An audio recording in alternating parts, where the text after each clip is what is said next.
things off. Hello, everybody, and welcome to today's webinar, Safety Culture and Trust Preparing for On-Site Repopulations. I'd like to thank our panelists, Jesse, Duran, and Ralph, for joining us today. I think there's going to be a really great conversation here about safety culture.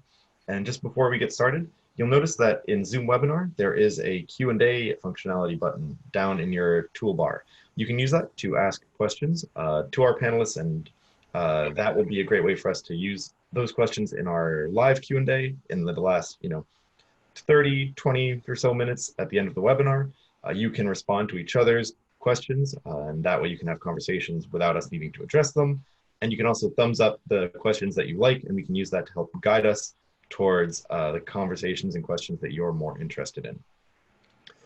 So without any further ado here, let's go ahead and introduce our panelists. We're going to do a quick round the horn just to get a little background on who we have with us and what the research and safety culture landscape looks like at their organization. And then we'll move right into this first question, asking about friction points and go on from there. So Jesse, do you want to kick us off? So I'm Jesse Decker. I'm the Director for Safety in UW-Madison's College of Engineering. This was a new position for the university that started 2 years ago. Prior to that, I was at a D3 university with about 9,000 undergrads. UW-Madison's College of Engineering has about 7,000 combined grad students and undergrad.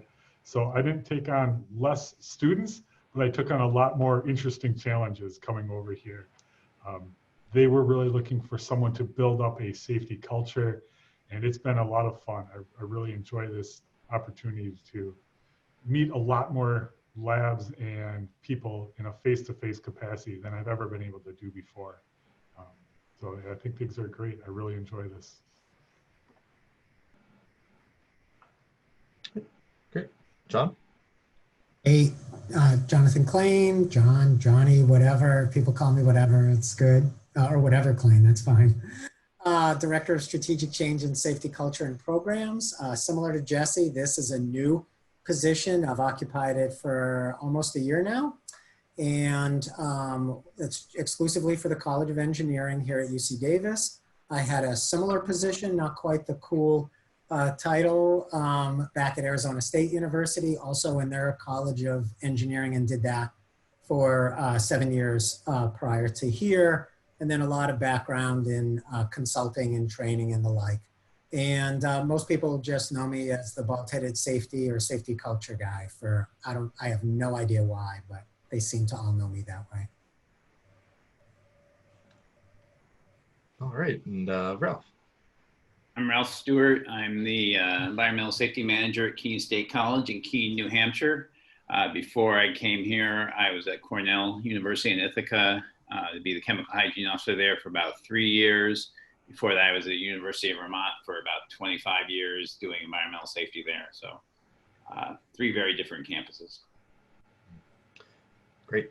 So we are going to kick things off here with this first question. We asked our panelists ahead of time to provide us with a few bullet points that just sort of summed up their points. And we thought it would be great to have these here for you to just sort of note and reference as we go through these conversations. So Jesse, would you mind starting off, telling us a little bit about the 2 to 3 biggest friction points you think are present and at least in the way of a positive lab safety culture in the current COVID environment?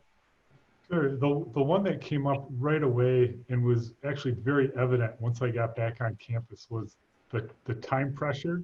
I heard about this from a number of grad students that felt they had lost 2 to 3 months of their time. And if you're a master's degree student, that could be 25% of your research time.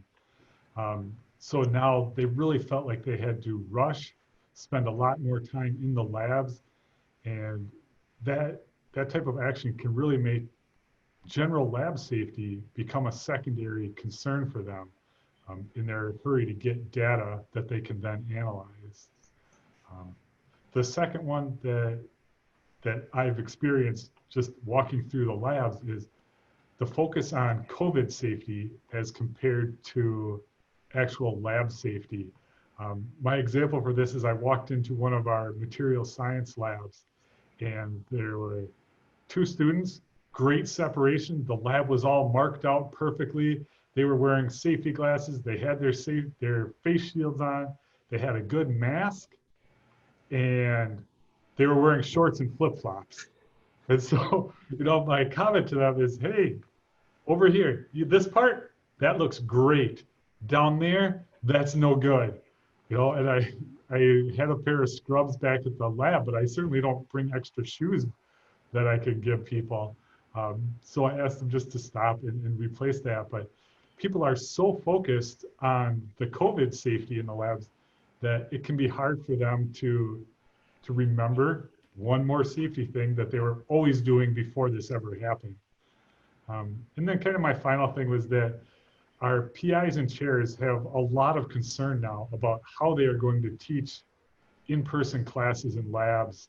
And they're so focused on that COVID safety and really wondering how are we going to get enough people in this lab to be able to not have 14 sessions, that they're not thinking about whether it's actually possible to do a less risky experiment and do it with more people.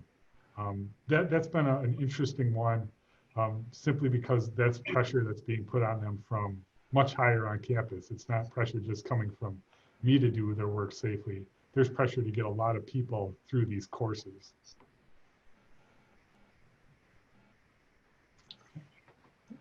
Ralph, would you like to go next? Okay, well, the three observations I have is, number one is that, so we have essentially right now 3 buildings that research activities are going on over the summer. We only have about 15 people, faculty and students on campus, but there's a very distinct cultural difference between those different, so one is an engineering, not really engineering, but design and innovation group. Another is the traditional biology and chemistry research, and then the third is psychology. And there are very different levels of acceptance that they actually have to do things differently among those. The people in the mechanical shops and the wood shops are a little more skeptical that they actually have to do anything differently, and they're trying to maintain their previous plans, whereas the biologists have a little more recognition that it's going to be a different set of practices they're going to have to put into place. And that sort of connects to the second point, is that the biologists understand biosafety in a very different way than particularly than the people working in the wood shop or the metal shop. Wood people and metal people tend to think a lot about machine safety, and they aren't really too worried about what's on their tools. They're not that interested in disinfection protocols, whereas the microbiologists do this all by instinct. And because we have such a small group, they are interacting with each other and confusing each other with they don't really recognize, they assume that the world is the world and everybody does COVID the same way, and that's not been my experience. And then the third thing that we're beginning to face now that the spring semester is over and we're getting ready for the fall, there is a very distinct cultural difference between the teaching lab and the research lab. And people need to rebalance, I think, what their goals are in both of those settings, and the rebalance is very different. As Jesse mentioned, a graduate student is on limited time budget. They have a very specific budget. It costs them money to be in grad school. And so asking them to, chill out and take 3 months off is asking them to spend 3 more months of living expenses than they expected. So that's very different from asking a faculty member to wait until fall before figuring out what their class schedule looks like. So I think what I've been seeing mostly is the group interactions between the different disciplines that I see in our campus, and how that creates some friction and confusion. And John. Hey, thanks, Matt. Yeah, these are great to hear. So just to add to what Jesse and Ralph said, I think mine, for those of you that can see it on the slide, really revolve around these 2 areas that I would say are, how do we relate to each other and how do we have discussions? including really challenging ones, for instance, on COVID and what our highly variable risk perceptions are. So this, psychological safety to really, for the most part, is about trust. How am I in a lab, group, or otherwise on a team able to say, I'm really concerned about, being exposed or whatever, and maybe I'm at the more extreme end and know that someone's not going to immediately like laugh at me or something like that, right? Because that'll just shut down our conversations. And so this need, as I said, this challenge to have these very challenging discussions when we know people are really all over the place when it comes to their risk perceptions. Risk is not, cognitive. It's very emotional. It's very much here in the heart. How do you feel safe, right? And so it's really those that can be, I think, exceptionally challenging. And then the last, we seem to, and this is just a reflection on society, to be honest, we seem to always want to express how we feel about it, and we don't spend as much time listening, really actively listening to how other people feel about it and trying to relate to them on the basis of where they are at on their risk perceptions as opposed to our own.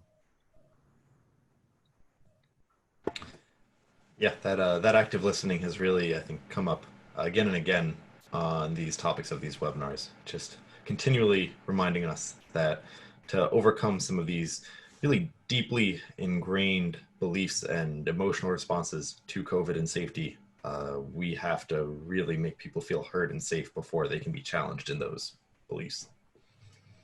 To get on to our next set of questions here, Ralph, I have one here for you. What are the cultural aspects of Keene State College that impact how it has responded to the pandemic? We have an interesting culture here, safety culture here at Keene State, because we have an academic department that has our largest academic department on campus, actually, with about 400 undergraduates, or at least 400 last year, is the occupational health and safety major.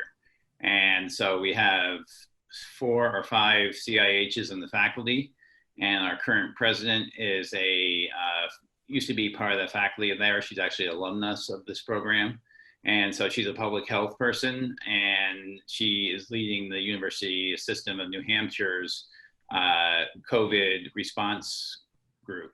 So there's a lot of confidence, not just in the science departments, but campus-wide in her priorities. I would say that I've had a lot of expression. I've heard a lot of expressions of confidence that she knows what she's talking about when it comes to the science. She's not an English major. She's not a history faculty member who may be learning as she goes. She's been through these discussions, and she can anticipate a lot of things. That doesn't mean it's easy. There's still a lot of hard decisions. Since the COVID situation developed, we've had 2 programs discontinued. 2 non-academic programs, but student service programs, and it's likely that more will be discontinued. So clearly there are a lot of people who are not happy with the situation, but there is a sense of confidence that we're approaching this in a fairly technically competent way, and I've been able to benefit from that. So I think on other campuses I've been on, where you have a wide variety of people who consider themselves experts in related fields, but not necessarily directly connected fields, they try to get up to speed very quickly, and it can be very confusing for everybody when they're using different sources of authority. So we have a fairly coherent safety culture on campus.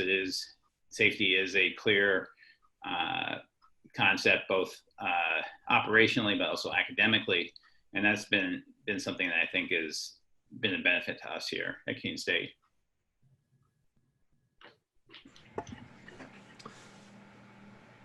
All right, great. And Jesse, for you, I was wondering how you can, oh, sorry, John, did you have a response? No, Oh, so Jesse, the question for you here, next one up. How can you keep safety at the forefront of research and education when there are so many demands on everybody's time? This is my favorite one. Like, we get to continuously prove that safety is a partner. Right? We are a partner in the research. We are a partner in education. I think that's never, as I was mentioning before we started, right? This has never been more clear. I think a lot of our researchers have always been pretty willing to reach out to the safety office. I have never had someone who's just holding a classroom in basic industrial engineering reach out to me and ask, how could I space out my classroom better until this? So it's important to always be curious. Right? Ask about the class that they're doing, ask about the research project. The people that we work with in higher education are here because they love what they're doing. They love their research. They love what they're teaching. By showing real curiosity in what they are trying to accomplish, it kind of establishes that we have a vested interest in a positive outcome for them. And then once that's established, we can use our safety knowledge to help them accomplish their goal. It's really important to be visible. I couldn't be more thankful that the dean's office here said, once research is back, safety is back in the buildings. They wanted us out and visiting the labs as often as we possibly could. Being out there really helps people recognize your face, and it helps them know that there's somebody ready to help them out. I always said, safety can't be a background noise. It helps if that noise is not coming through a computer screen if possible, or through emails.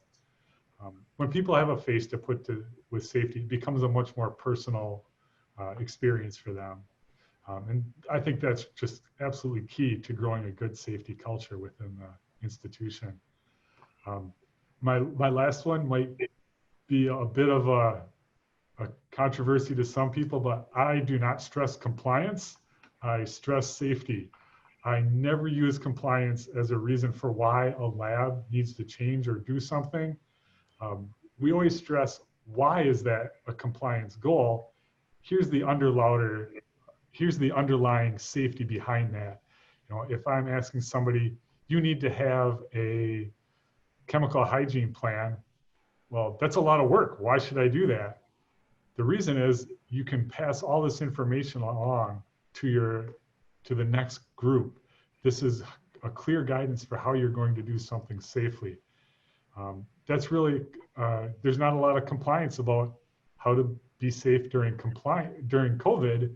So I think the fact that I've always stressed safety helps people know that's not what I'm looking for. I'm looking for ways to keep them safe. Great. And John, next one is coming your way. So how do you help people with very differing risk perceptions deal with their concerns? I noticed you brought this up in your discussion about friction points. What are your thoughts there in terms of getting to that, addressing those concerns? Yeah, I do think this is a great question because it seems to be at the heart of this. As we think about COVID, think about all of the myriad risk factors that there are. So, there's ones that are in ourselves. How old am I? Do I have underlying health, et cetera? Now they're looking at blood types all of a sudden for immunities. So that's interesting as well. Things that are within my control. Where am I going to interact? Am I going to wear my face covering, et cetera, et cetera. And then things obviously outside of our control, environmental things, behaviors of others. It's just so hard to keep track of those. So we all want to, the natural human tendency is safe or not safe, a binary. And all of us know that just doesn't represent risk really well. So people come in this, I do this all the time, right? This bell curve-ish thing, maybe it's not really a bell curve anymore for this. And I like to be in the mushy middle, and it's mushy because we're a little bit all over, but a lot of people tend toward the tails, towards the extremes. And so if we frame around that and we know that we're all over the place, my approach is always greet them, conversationally greet them, right? With where are you? Where are you at? So tell me what's going on. What's your concern? Let me hear yours. I try to listen, like we were saying before, to theirs and frame it around theirs, not think in terms of my own or the science or whatever, because I need to, if it's their risk perception, it's their perception. I need to help them with that. So here's a quick example story. So before we all disappeared from campus, so this is going way back, but it was starting to creep up and we're trying to figure out what to do while we're still all on campus. And so all of a sudden at my door were some of our IT department student staff, not an uncommon event. And they showed up like, hey guys, what's up? My computer's fine, I think, what's going on? And they said, hey, we're here to get N95s. And I had no idea to expect this. And I had a small stock. I had given away tons, but I had a small stock. And so I'm like, okay, I didn't know what was going on. And I got up and I went over to my box and I grabbed a few so that they saw that I was respecting what their concern was. And I'm like, so tell me what's going on, so I can understand this better and help you. And they started talking about going into people's offices, not necessarily while they were there, fixing their computer while they wouldn't be there. And I said, okay, so, well, have you thought about disinfecting wipes? Have you thought about hand sanitizing? Maybe you guys, I've spoken with your director and I have collaborated on a kit. What about those other things? And they're like, yeah, no, we have those. We don't have these. I'm like, okay, all right. And then, so one of them said, so what would you do, John? And I'm like, hey, yeah, okay, let me tell you. So the risk, if you're not going to be in the presence of someone, they haven't been in the room, then you probably want to wear gloves. You probably want to do a little disinfecting. You want to take these precautions. I said, but to be honest, guys, I'm going into someone else's office. They're not there. I don't feel the need to be wearing an N95. We weren't even really at face coverings at that point. Again, this is months ago, everyone. And we talked some more, talked it out, told them what I really thought they would do. I demonstrated it on mine, said, so if you're coming into mine, and you can tell them, this is what I'm going to do. And so I just really talked to them at what their needs were. And they said, great, okay, we're all set. And they started to leave. And I'm like, wait, don't you want the N95s? And they're like, no, we're all set. We're going to go with what you said. And so by really framing, it was really neat, And so by framing it around their perceptions, not mine, theirs, let them lead the conversation, it worked out. Now, does it always? No. And when you have people in the same discussion who are at all over the place, but in particular the two ends, it gets really challenging. And then, address. Look, we have to do some courtesies. We have to respect, maybe I get out of someone's way. Maybe I know that the risk is low. And for me, as someone who deals with this, it doesn't bother me, but I need to do the same courtesies for other people who have greater concerns. And so then framing a group discussion more around common respect and care for each other, obviously the heart of safety culture, that seems to help. Yeah, we can, I think it gets right back to this element of making people feel psychologically safe. And then all of a sudden, these other needs get addressed and sort of fall by the wayside. And you realize you weren't actually getting to the heart of the problem with maybe those valuable masks that we, now of course understand a little better about. So quick comment before we move on here.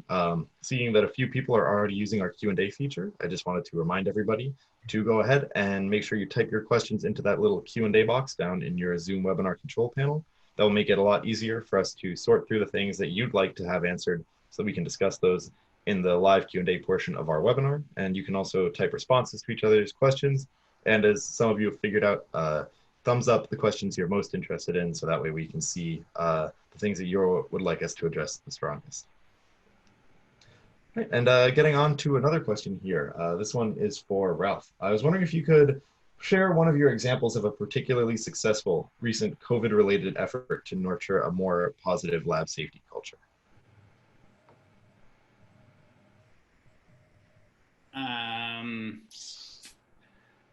I don't remember what my answer was to that one.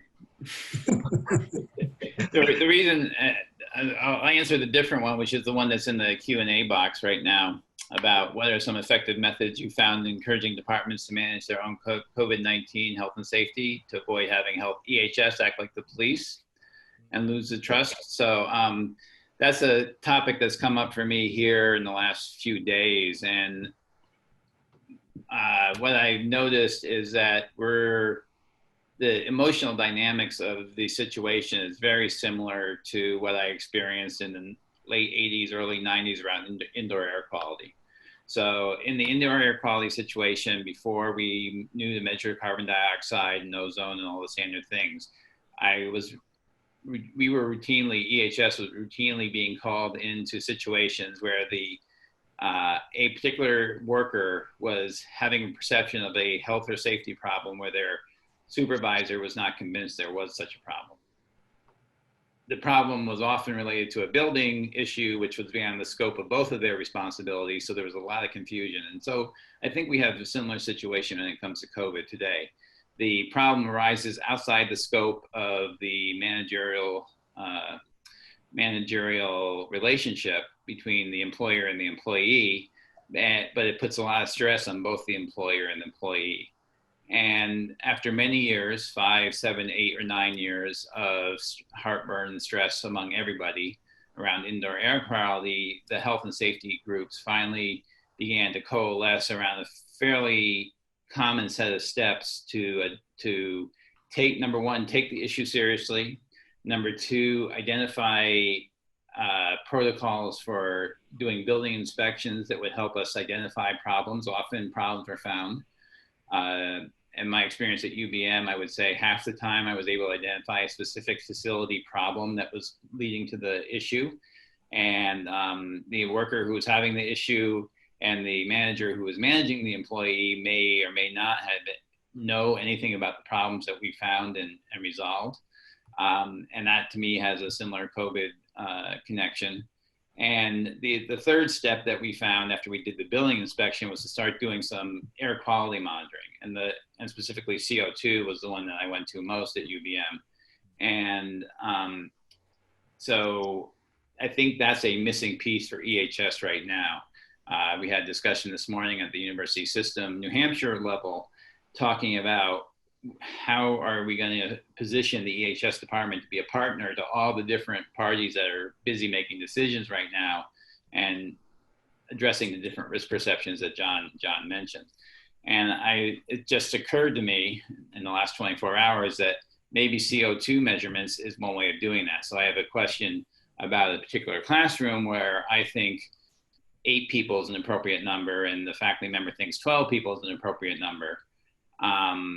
Whatever the dean decides about who's going to be put in there, I think I'm going to be monitoring CO2 levels to see if there's a reasonable level of fresh air. It's not strictly COVID, it's not strictly an IAQ problem, it's obviously a different problem, but that we may be able to use similar tools to address, I think we're going to have to develop, EHS is going to have to develop some different tools, but similar tools to really get data to help answer questions. As long as we're relying on our winning personalities and our ability to talk people into being comfortable, we're going to have problems because there's so many people involved and so many competing interests. But if we can start getting down to some data that actually tells us something about whether this is safer than that is, or whether the masking situation is improving the health and safety of the community, I think that's really where we're going to need to get to.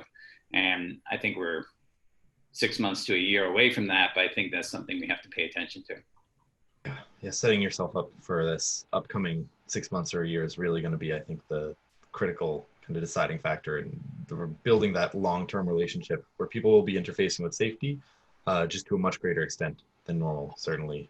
Jesse, John, did you have anything you wanted to add there about kind of helping EHS seem more as allies as opposed to that classic policing reinforcement role? That was great. I hadn't thought about the CO2 measuring before, Ralph. That's a really interesting idea. Yeah, I think when we go around to the labs, my first comment is always about the safety of the occupants and being curious to know, do they feel safe with how things are going in their labs? I can't really do that to the education side. We haven't started that up yet. But I am asking when we go to the labs, how do you feel about how this first phase of returning to the labs is going? Do you feel good about the masks that you're getting? Do you feel like you're getting enough support? I think that's great. Yeah, I agree with Ralph completely. I would also say that part of the challenge here is that a lot of people are still waiting for this COVID thing to go away. And I don't think it's going to go away. I think it's a permanent feature, at least for my rest of my career. And I think it's something that that's when in the initial question where I say groups going through stages of accepting permanent change. So you have to think about it the same way you think about, the stages of accepting death. There's a denial period, there's a bargaining period, there's all sorts of stress periods that people have to go through. And some groups are going through them fairly quickly, but other people are just waiting, to reopen in September 1st with full classrooms. And I don't think that's likely to happen. Yeah, I'll try to be brief and add to it. I like both Ralph's and Jesse's comments. I like this idea about CO2 as a surrogate. I think that would be very interesting to study. And I agree with the whole grief thing. I guess I'll add humorously that I heard way back when I was teaching that supposedly this dynamic of grief and the 5 stages was actually written during a weekend of trying to grade a huge stack of students' papers. And so every faculty I tell that to just bursts out laughing. I'll try to address a little bit, if you want me to, Matt, this area with Linda's question, and I'll try to be brief, and we can jump back to it if you'd like. But yes, I do see it as more of a social psychology perspective. I mean, I think that's obvious from people listening. And, oh, you're muted. Turns out if your microphone's muted, people can't actually hear you. Yeah. I saw your mouth moving though, Matt. Oh, great. Linda had asked her question in the chat, so I'm going to hold off on that one. Just try and keep track of it, and we can go ahead and get that one, because just to the panelists, other people haven't been able to see the text there. Okay. Okay, great. Well, Jack, thank you for the answer. Ralph, you can go ahead and mark the one off as asked and answered, and that'll put that over into the other tab. And Jesse, I did have another question for you here. So I was wondering what one aspect of developing a positive safety culture was that you still struggled with. So this one is not really related to COVID, but I really struggle with pushing a positive safety culture out beyond just our research and education. We still have another 250 staff people who are here helping run the accountant books, help recruit students, help find grants and proposals, things like that. Finding ways to engage them, because my charge is the safety culture of the college, not just research and education. I find trying to find ways to engage them is particularly challenging, because I don't spend anywhere near as much time on those as I do on the other ones. Research and education is typically much more pressing of a need. Somebody working with HF needs more of my attention than somebody who their biggest concern is maybe slipping on the ice walking in from the parking lot. And I'll be honest, research and education is the more enjoyable challenge. I would rather talk about piping hydrogen safely than talk about putting more grit down on the sidewalk. We do promote some ergonomics, and I've tried to offer first aid classes once in a while, but it is challenging to find time to put a really deep commitment into like wide scale staff level emergency preparedness. Part of this is just due to time constraints. It takes a lot of effort to make just a little bit of difference. And these are positions that tend to turn over with a little bit greater frequency. Once PIs are in, they tend to be there quite a while. Our PhD students, at least those I know I've got probably 5 years. Some of these staff positions will turn over a little bit quicker. So it can make it frustrating and difficult to gain traction in those areas. But a positive culture does take everyone throughout the college, and we just have to kind of look at that as one more challenge, right? To push this out to everyone and at least make sure they know that we're here as a safety resource for them, even if we might not be actively seeking them out to give them safety information. At least making sure they know that we're here.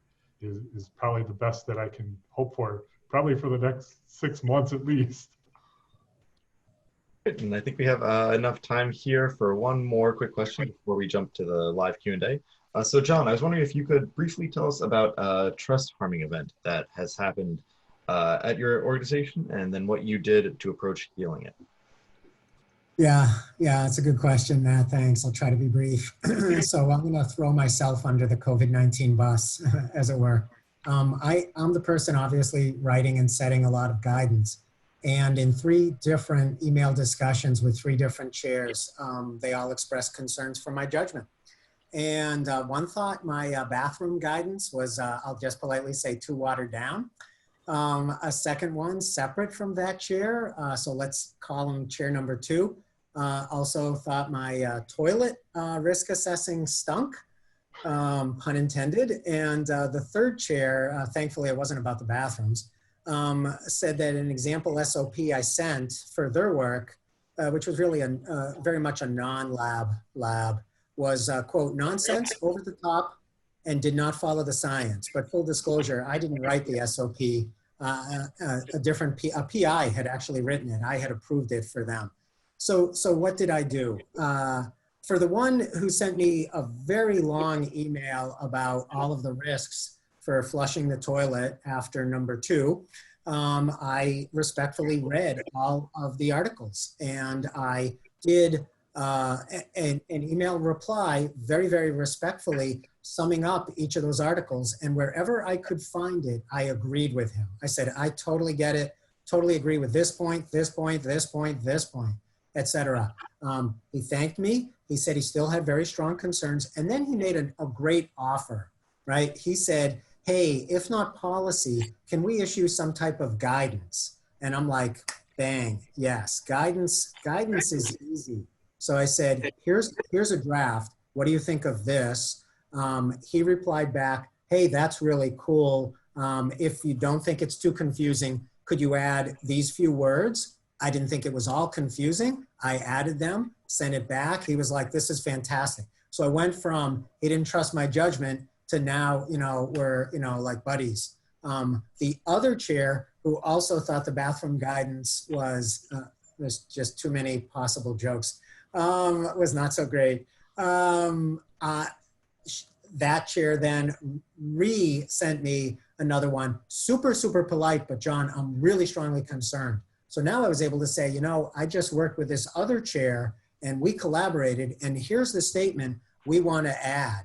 And her reply, oh my God, thanks, this is great, And so collaborating, finding anything to agree on, and getting the conversation going much more mutually was the way to go. Same, really, to finish, that third chair who didn't like the SOP, all of his points I thought were absolutely valid scientific points, which is really what his value was on, the science. And I said, because he sent me a private email, which I said, thanks, that makes this so much easier to talk in private. You're absolutely right, the science isn't there on this, this, this, and this. I agree. How's about, like you offered, we collaborate on something more reasonable? So that collaboration, that respect for what the value was of their concerns, and doing a little bit of iterative mutual work on it got me back in good standing with all 3 of these chairs. Fantastic. Yeah, I think that it's this classic element of when you can agree with somebody, it really disarms them. All of a sudden, it puts you on the same side, and it puts both of you against the problem instead of in an adversarial relationship where you'll just dig your heels in. And then finding a solution to that common problem is just much easier than trying to find a solution for the other person. Right. And just one quick thing here before we move on to the live portion of our Q&A. We do have a few upcoming webinars. So coming up in 2 weeks, we're going to have one focused on keeping facilities and maintenance personnel safe. I know this is one that we've discussed on a couple earlier webinars. We'll also have one that's all about face masks. I think we've seen those come up time and time again, talking about materials, disinfection, use policies, distribution, liability, everything there. So we're going to try and really dig deep on that one.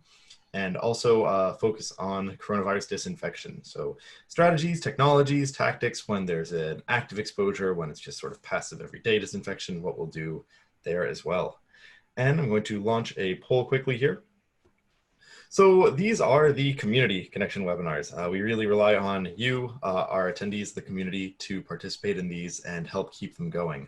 And that means that getting any ideas from you about upcoming topics you're interested in, whether you or maybe somebody in your network might be interested in being a panelist, is addresses a huge need that we have. And love to keep these going, but we do need topics and panelists for these.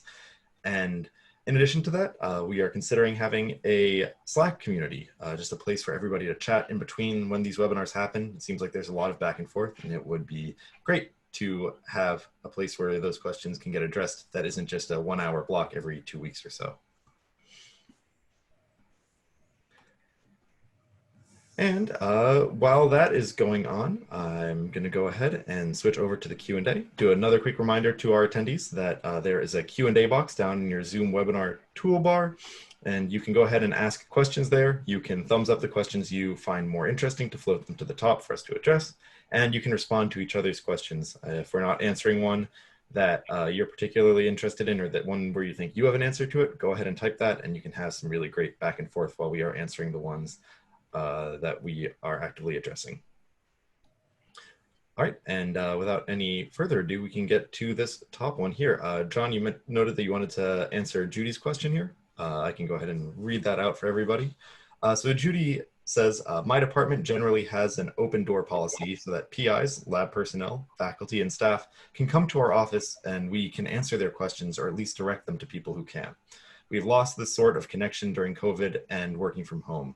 Is there something you also do on your campus? How are you filling in this gap in communication for maintaining or developing this relationship? Yeah, so there's a couple of things here. So one is it when people come into the office, or is it while we're still at a distance? So at a distance, one of our teams has created, besides the morning huddle, has created sort of open door time, hallway talk, which is really great to get people to really relate socially. So, and they have a Slack channel. So it's like, hey, I'm in the hallway in case anyone wants to join me for 5 or 10 minutes, right? So really putting out that opportunity for people to have a fun social time and relate to each other. So that's a good opportunity there. Sometimes there's a little bit of negotiation that goes on. A colleague comes by, they have a mask on. I put my face covering on, and we engage that way. Another colleague comes by, they're comfortable, they pull a chair and they sit out in the hallway. They're not wearing a cloth face covering. I'm totally comfortable. We're gonna be talking for 5 or 10 minutes. I don't wear mine. I'm at a flexible comfort level, that's just me. If it's open office door and we're talking about like grad students and all, so a PI, a faculty can have open office and say, here's the time and let me know. And they can establish a waiting room in Zoom. And so admit only one at a time. And so you can have that opportunity.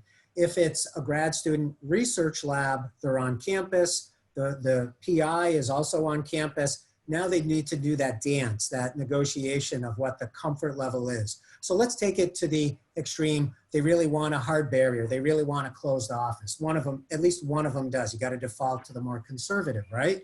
The more protective. So you can have a sign on your door that says, I'm in, call this number, I'll talk to you. Another way of doing it that is really cool is you get a couple of iPads with a camera and you put one on each side of the door, right? And so now it's like, oh, there's a window in the door, right? The thing. And so now you can actually look at each other. You don't have to have the cloth face coverings on. You got a hard barrier. Everyone's super comfortable. You can go back and forth as long as whoever is in the hallway doesn't mind that it's obviously not as private as it would be inside of an office. So the constraints always spur on creativity. And I think that's a great way of really looking at it. I love the iPad idea. That one's feels like such a high-tech solution for something that used to be able to just cut a hole in a door, right? Ralph, Jesse, did you want to weigh in on this one before we move on? That one's great. I think we we're trying to get away from having people come to the office, which they did often prior to this, by reaching out and going to their labs. They can send, my calendar is open to anyone on campus. They can see when I'm available and they can make an appointment, and I will come up to their labs. We don't really have an option to not wear the face coverings. It's required in our buildings, but I will come right up to their labs. And because the labs have a pretty low population right now, we can have really good conversations. And those have worked great.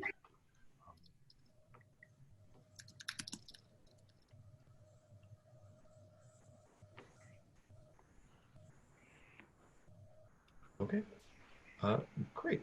There is a question here from earlier from Nick asking, we are concerned with our lab staff who are having challenges wearing masks all day. I know that it's just a factor of protection, but many feel it's such a heavy burden when they're doing their sensitive work.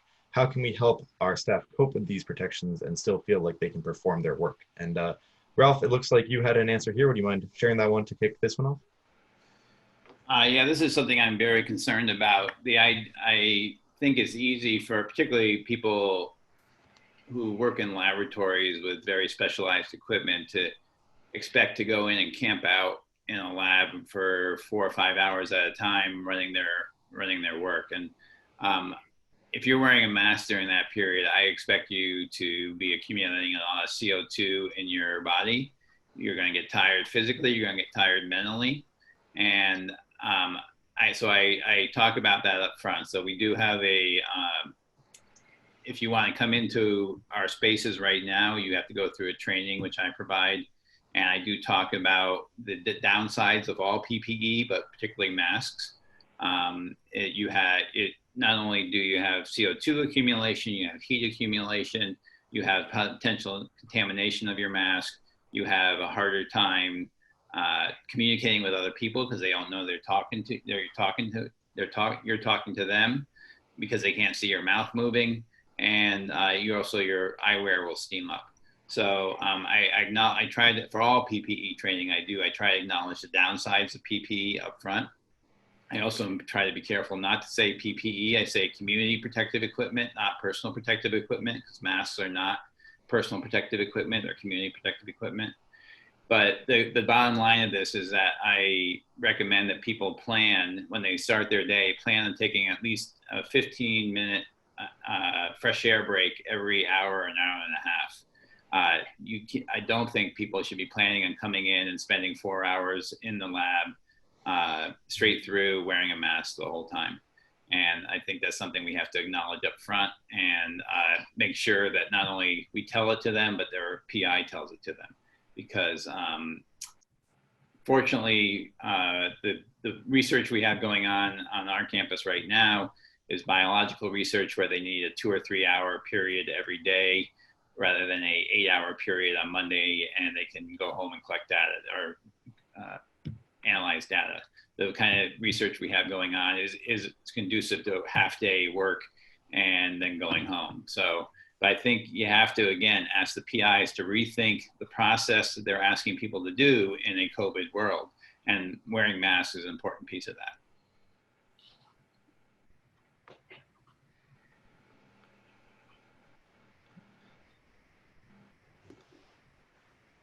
Great, and let's move on to our next question here. So this one's coming in from Amanda. She asks, what advice do you have for schools trying to figure out how to deal with any visitors who may be very resistant to wearing face coverings? And what advice would you have for front office staff? So it sounds like there are, of course, different parts of the country and world, very different approaches and acceptance for wearing masks. And even if there is widespread approach and acceptance, unfortunately, some people still can be very recalcitrant to actually do that. So it looks like she's located in Arizona. Do you have any advice or any ideas about how to approach this problem? So I'm going to chime in because we have just had this very issue come up within the last few weeks. Campus had stated everyone is going to wear face masks. What no one told, or the one group that no one told, was all of our contractors. And so the first Monday that everybody on campus had to wear masks, my inbox got flooded by 9 a.m. with all these complaints about these people in our buildings without face masks. And what it took was a conversation with the supervisor of the project to say, listen, this is protecting all of our grad students. We have a number of people that have health issues. It's going to be required for you to have face masks, but I'll buy them. They're right here. You can have, you know, these 3 or 4 boxes of 50. It's a pretty cheap fix from our side. And then that kind of takes the reason for them as like an expense. Oh, this is something we brought with us. You know, we came down from Nebraska to do this project and we didn't bring masks. We take care of that. Once that's not an issue, then we didn't have as much of a problem. We did get some residual complaints, but each time I would just go down and talk with the contractors and say, this is why we're wearing them. There's a lot of concern amongst our student population and research population about the spread of COVID. We're still in a pretty high state of spread throughout our county. So we want to make sure everyone is protected. That includes you. So we still run into it once in a while, but that was a big one for about 2 or 3 days where we did not have contractors wearing them. It really required a lot of work. I don't have a great answer for the person that just comes into the building and doesn't want to wear them and has no affiliation. You know, if they're a contractor, at least they have a dollar figure associated with the project. You want the project, you have to wear the masks.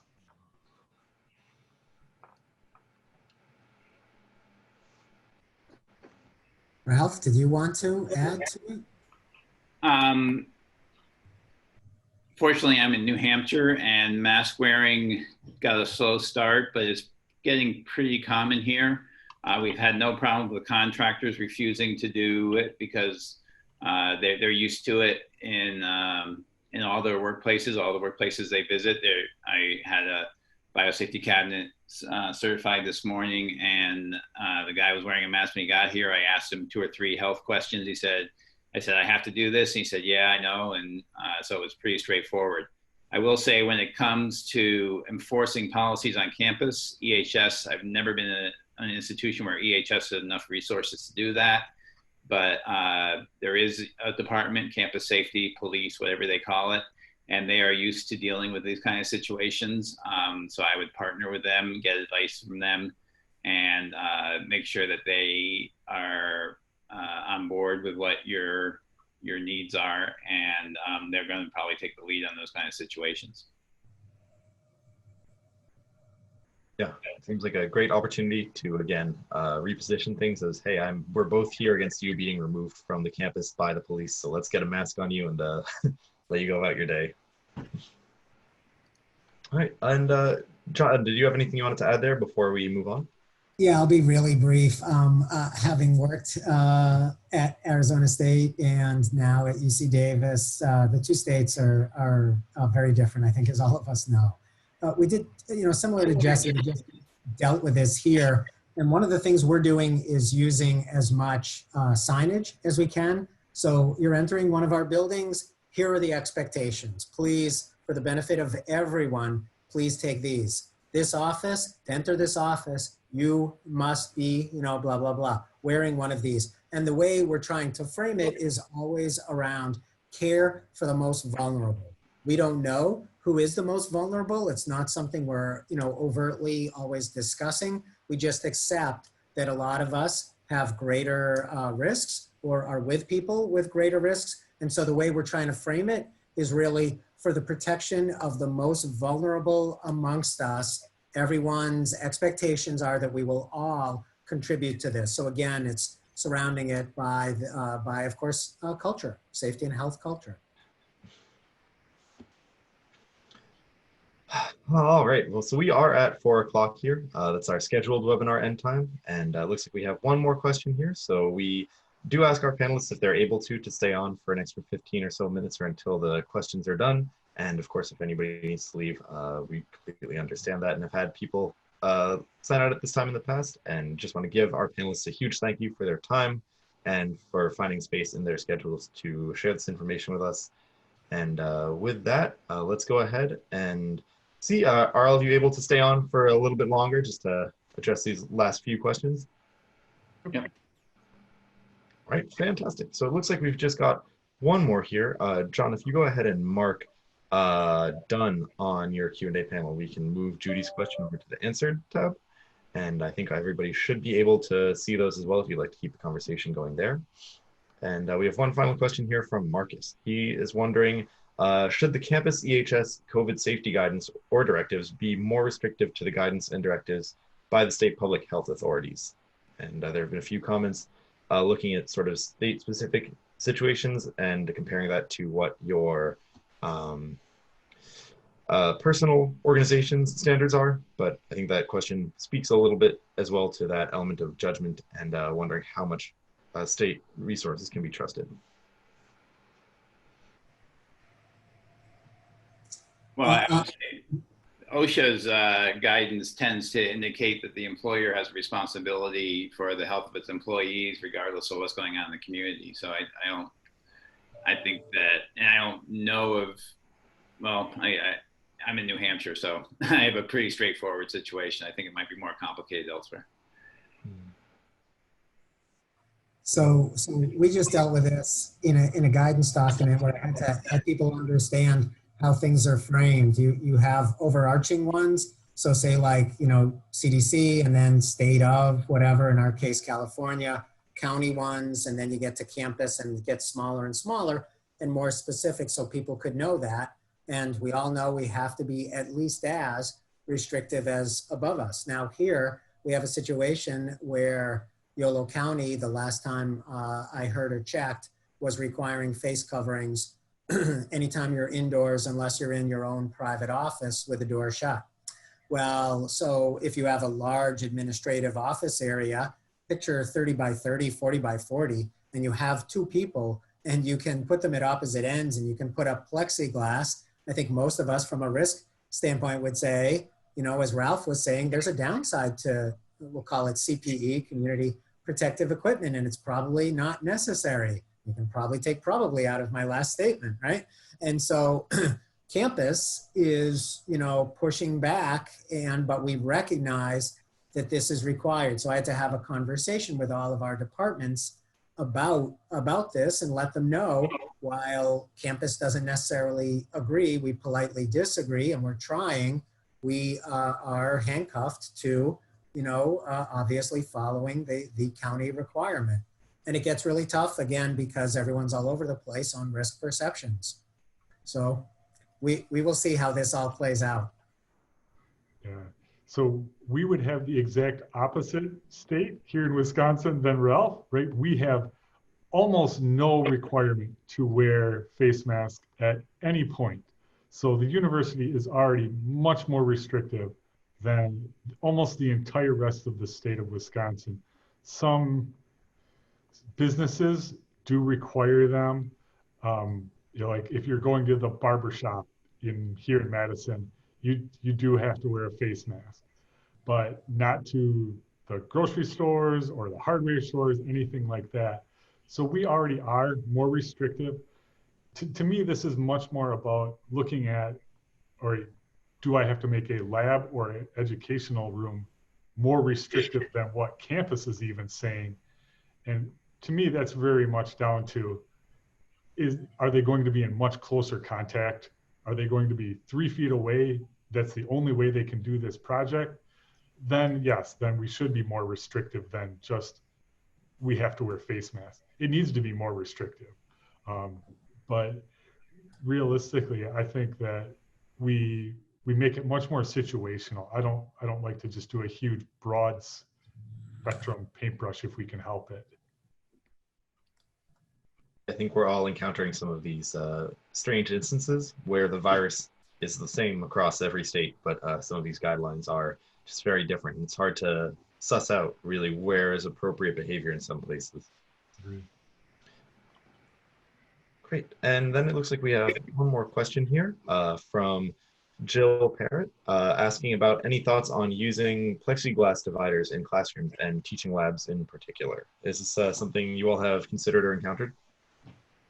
Yeah, I looked at them today, actually. Transactional spaces, it's great. I'd much rather try to put distancing in place for classrooms. In most of our teaching labs, those dividers would have to be custom fit to the engineering lab that they would be going in. There are some places where they might make sense. Some of our computer labs, if we didn't put dividers up, we might not be able to use 80% of the workstations. So those are places where we are looking at it. But transactional windows, like for the department office where they have to hand out keys or take papers, those make a lot more sense to me than classrooms. Yeah, just generally classrooms, even though you might have the dividers up, it's still the same air in the room.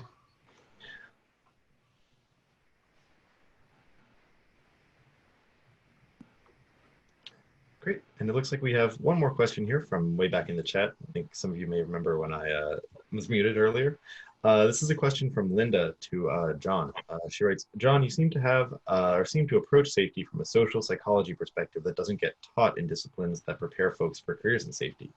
Do you feel, do you see this changing as the industry evolves? I feel like it is critical if safety cultures are going to improve, and definitely would love to hear our other panelists weigh in sort of as I get more experience with safety and just generally working with people and helping them to overcome some of those biases. The feeling of understanding psychology and what causes people to dig their heels in and, again, be resistant to the sorts of messaging that safety can have has proven to be really helpful for me. Yeah, I don't mind starting it off, but I agree. Ralph and Jesse know each other, and we've all had these sorts of conversations, so they have a lot to offer on this one as well. Just happened to come to me.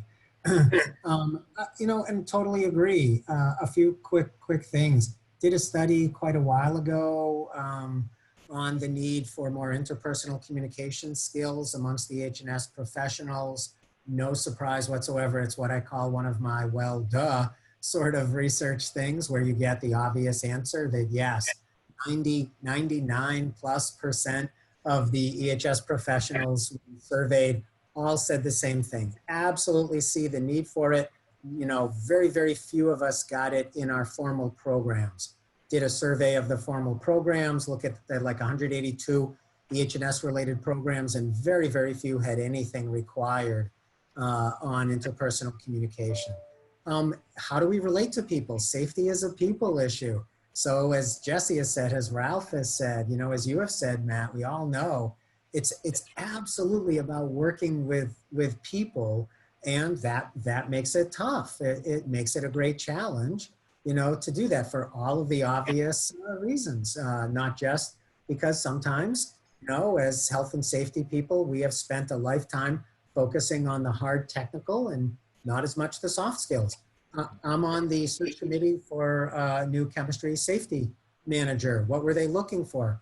Hard technical skills in chem and safety, and wonderful soft skills in managing people and relating to people. So, and I'll end with this. I'm very influenced much more recently by my research in my PhD program at ASU. Give them a shout out. Go Sun Devils. To the, it's human, sorry, long title, Human and Social Dimensions of Science and Technology. So think anything sci-tech related, and how do we relate to it as humans, individually and in groups. And absolutely it's social science. And I find it fascinating and fun. But I too, I want to hear from Ralph and Jesse, because the three of us talk about this sort of stuff quite a bit. Well, I'll go ahead and get started. So the course that I am likely to teach this fall for junior and senior level occupational health and safety majors is called System and Behavioral Sciences. And I think it's the only course in their major that doesn't have the word safety in it. And it used to be called behavioral-based safety. And I think it's really interesting that the department decided that behavioral-based safety is not the way they want to describe that course anymore. And I think they're thinking not just how do you influence behavior, but how do you assess the system and how that impacts behavior. So I think you're right on that the field is just beginning to understand how people make decisions in the context of a complex system. I put in the chat a link to a podcast from Australia that I really enjoy, where they go through and pick out specific research papers from the safety literature and discuss them. And the really great thing about this podcast is, in addition to downloading the audio track, you can also just put a transcript on there, so you don't have to listen to the whole 45-minute discussion. If you just want to skim it on the transcript and decide if you want to listen to 45 minutes worth of it, you can do that, so you can preview it. So I think that this is a recognition that we're beginning to understand much more in the field.